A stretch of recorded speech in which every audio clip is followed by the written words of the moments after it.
Jesus then went by boat, and where he landed there was a man who lived in a deserted tomb, because he was tormented by an intrusion from the reign of dark ruah, that is spirits. Attempts had been made to confine him in fetters, but because of the strength unnaturally given, he easily escaped. Day and night he would shriek among the tombs and upon the hillside, terrifying people and often injuring himself by falling. Jesus knew the nature of the tormenting thing and called upon the power within him, so it entered the body of the possessed man, wrestling with the evil thing inside him. Then the man ran screaming in a herd of swine, among a herd of swine, and two fell into a river. But shortly the man became calm, for the evil intruder had departed from him. The swineherds ran away to carry the tale of these events to people round about, who came to see for themselves what had happened. When they saw the madman was rational, they became afraid and asked Jesus to go away. When Jesus was preparing to depart, the man who had been cured begged to go along with him. "Please, Master, I want to follow you." But Jesus said, "No, you remain here and bear witness for me." So then the man spread the tale of what had been done for him through all of the free cities, for he received much silver in the marketplaces. Coming close to another town on the seashore, where a crowd was gathered to hear him, Jesus saw Matthew seated where taxes were collected, and he said unto him, "Are you ready to follow me?" For he had spoken with Matthew before. And then Matthew replied, "I am ready, but first come and eat with me." Then Jesus arrived at Matthew's house. He found other tax gatherers had assembled there, with many others who did not observe the Torah of Moses, which are in the holy books of the Jews. While eating, Yahusha said, "No man of himself can know right from wrong, for what is right in one man's eyes may be wrong in another. Therefore strife arises among them. Only when men accept a single standard of judgment and abide by it can there be peace.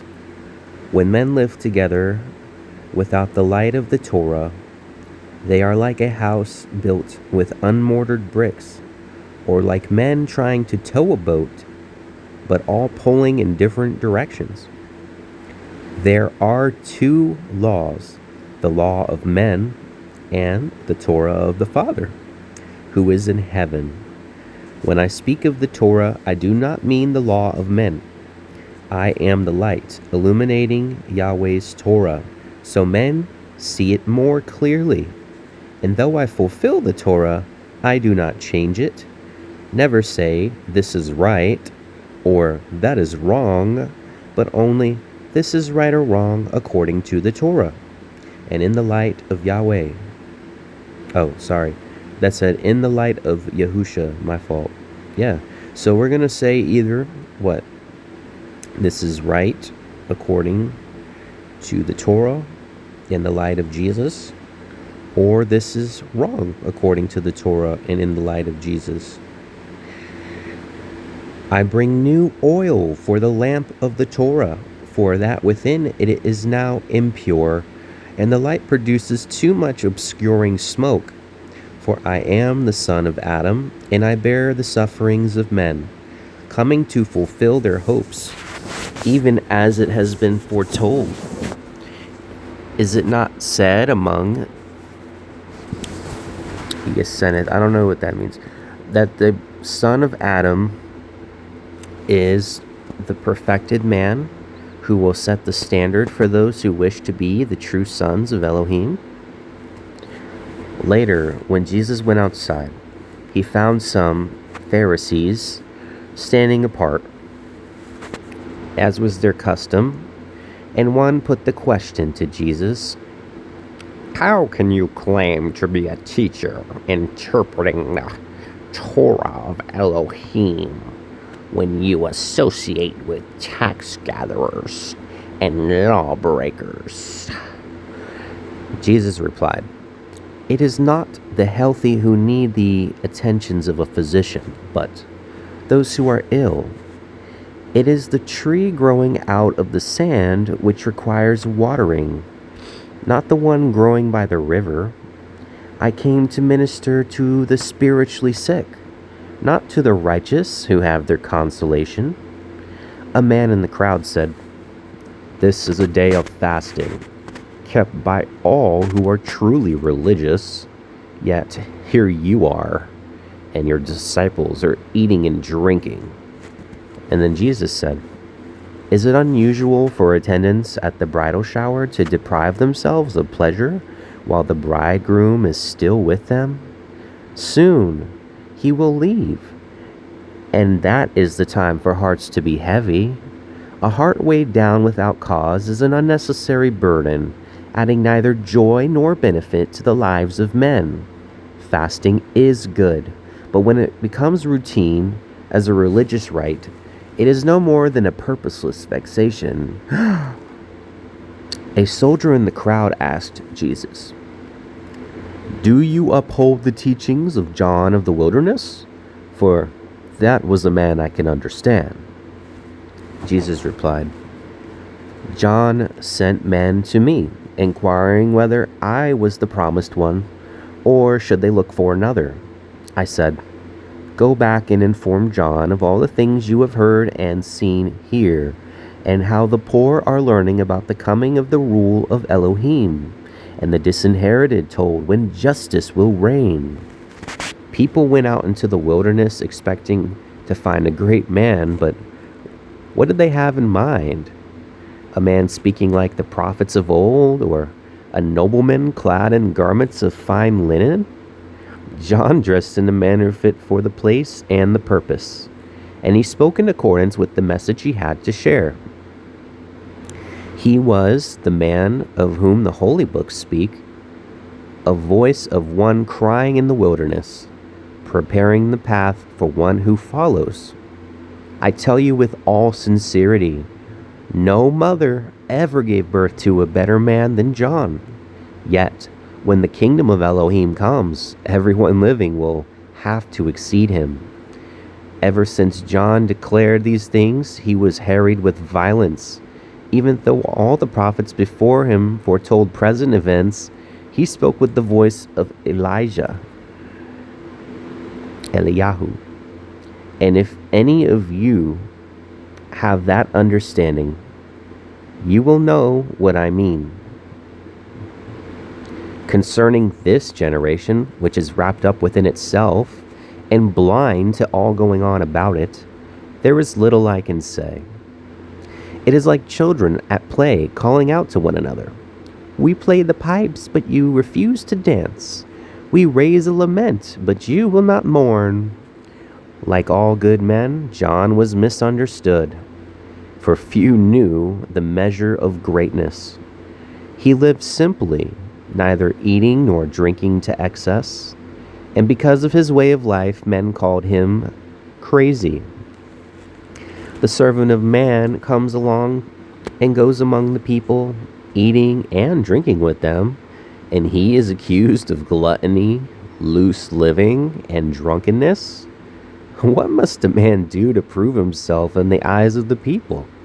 Whatever he does is just wrong. One of the Pharisees was nearby, said to Jesus, "We understand your meaning, but where do you stand in relation to the Torah? Have you come to take it away or declare it obsolete?" Jesus replied, "No one patches an old cloak with new fabric, for this shows up its age without strengthening it. Likewise, No sensible person puts new wine into old wineskins, for this causes them to split, the wine pouring out. So neither the wine nor the wineskins have any value. Is it not much wiser to put new wine into new wineskins? I have come to place something beside that which is already there, to hold a mirror to the Torah and to men, so both may see or be seen with greater clarity. A poor man standing nearby said, "What use is wisdom, the wisdom of the holy books? Will it provide us our bread?" Jesus replied, "What use is a lamp at night? Will its light appease hunger? Is it worthless because it cannot do so? Each thing has its appointed use. The foot should not be called upon to do the work of the arm, nor the ear the work of the eyes. A carpenter does not do the work of a potter, nor does a weaver make plows. A pupil may not be a good teacher, nor a servant a good master. Each must seek only to excel in the position he has, and not to be better than others at their own task. Whoever supports me, that person I will support, and I will strive with those who are against me. I have not come to bring peace, but to put a sword into the hands of men, setting sons against their fathers and daughters against their mothers. For nothing is worthy if a man will not fight for it. Anyone following me will find his enemies among his own kindred. And though he loves his parents above all else, I will give him a cause which is greater. My burden is not light, and must be shouldered with fortitude and courage. Those finding it too heavy must go somewhere else. The man who seeks to preserve his life through cowardice will be deprived of its benefits, and he who is prepared to make sacrifices for the cause of man will surely gain the crown of life. Whoever receives a good and just man openly, giving him his due, shall in turn be given the reward of his merit. But those who expect to receive rewards bestowable only by one greater than a prophet will be disappointed." It was after this that Jesus said to his disciples, "When the task is difficult, a man seeks consolation from his Father. A man may be lonely among many, but no one need be lonely in the Ruah, for this is never shut off from communication with the source of comfort." Then Jesus prayed, "O Father, above the heaven and the earth, your Son submits to your will. And if things declared in your name remain mysterious to the learned, but are revelations to the simple-hearted, you know best. My Father, you have placed a great responsibility on your Son, but few listen to him. The Father's words, spoken through the mouth of his Son, are not highly regarded." Later at another place, Jesus said to the people gathered there, "Follow me, all those who are overburdened and weary, and I will help you. Take the yoke of my cause upon you and learn from me, for this will ease and not add to your load. I am understanding and compassionate, not expecting anyone to bear a load too heavy for them. The heavy laden shall know the light and be moved from the darkness. But they who cast aside their burden and go astray are lost forever in darkness. Life loads, each according to his capacity, and no two bear a similar burden."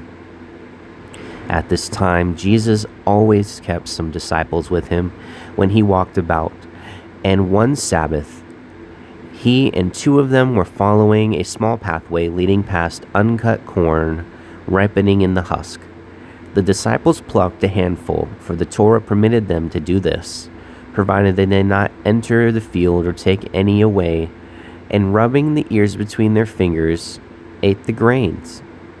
But 3 Pharisees were passing by, and they rebuked the disciples, and they said to Jesus, Why do you allow your followers to do things not permitted on Sabbath?" Jesus answered, "Does the deed affect the day? Have you not read that When driven by hunger, David went to the house of Yahweh and took the sanctified loaves to eat, sharing them with his men, though these loaves were reserved for fare of the priests. Did he not justify himself by saying, all produced by the earth were for the use of men? Surely the Sabbath was made for the sake of man, and not man for the sake of the Sabbath. And as man bows to the needs of life, so the Sabbath must bow to the needs of men. Towards evening, as they returned, Jesus saw a man working in the fields and said to him, if your labors are dedicated to the service of Elohim, you are blessed. But if it is otherwise, you are a lawbreaker. Psh. Wow. The disciples hearing this said, Adonai, is there so much difference between the things of the morning and the things of the evening? And then Jesus said, the same difference as between an empty stomach and a full one. The same thing may be forgiven one man, but not another. On another Sabbath day, Jesus came out of the... Oh, by the way, that's about intentions. On another Sabbath day, Jesus came out of the temple to be accosted by a man who was paralyzed with a paralyzed arm. And he said, Adonai, I am a mason who can no longer be useful and must humiliate myself by begging for food to feed my family. Let me become a whole man again, not for my sake, but for the sake of those who depend on me. Nearby stood some self-righteous members of the congregation who watched closely to see what Jesus would do. But he, knowing their thoughts, called them over and said, Let me know your views concerning the keeping of the Sabbath. Should good be done when it would be uncharitable to leave it undone? They said, We abide by the Torah as it is interpreted for us by those who know better than we do. Jesus became angry and was hurt in his heart. For their hard-heartedness and wrongful interpretation of the Torah were indications of their spiritual apathy. So he healed the man's arm. The self-righteous see no wrong in themselves, only in others, and they interpret all things to accord with their own convenience. Then the self-righteous ones left, plotting among themselves, and they decided to become supporters of Herod, who was against Jesus. They said, Let us set a trap for this troublemaker, who condemns our ways. He reproaches us for wrongdoing when we simply obey the Torah, and accuses us of things which he declares to be sinful, but which are not more than natural weaknesses of men. He proclaims himself to be the mouthpiece of Elohim, so let us test and see. Let us find out whether he speaks true or false. We will send men to beat him up, and see then whether Elohim comes to his aid. Let other men abuse him and hurl insults at him, heaping every kind of indignity upon him, treating him roughly to test his gentleness. We will heckle him and cause commotion whenever he speaks, and see whether he abides by his own teachings under provocation. They laid their plans, however. There were others who came to Jesus and asked him how they would recognize the deliverer when he appeared among them. Jesus said, Is it not written, He will judge the disinherited and lowly who trust in him? He will smite the earth with the rod of his tongue and destroy wickedness. He will be girdled with integrity and belted with trustworthiness. Then some said, Surely this man is Yah's anointed. Someone said, Adonai, how do we know the deliverer will come to us? Jesus said, Is it not written, He will come to the worthy and just, but to the people he will be like a winnowing fan, ensuring only the best are gathered in. Is it also said, or it is also said, He will bless those who follow him with wisdom and gladness. He will be sinless, gathering together a dedicated people, whom he will lead in righteousness as an example to all nations. They will cast out the Belial from their midst. Those born in the days of the deliverer will witness the things he will do for the generations which follow. Is it not also written, the words of his mouth will smite the earth forever, and for the chosen among men there will be a guiding light for the rest of their days. Amen. Thank you for being our guiding light, Abba.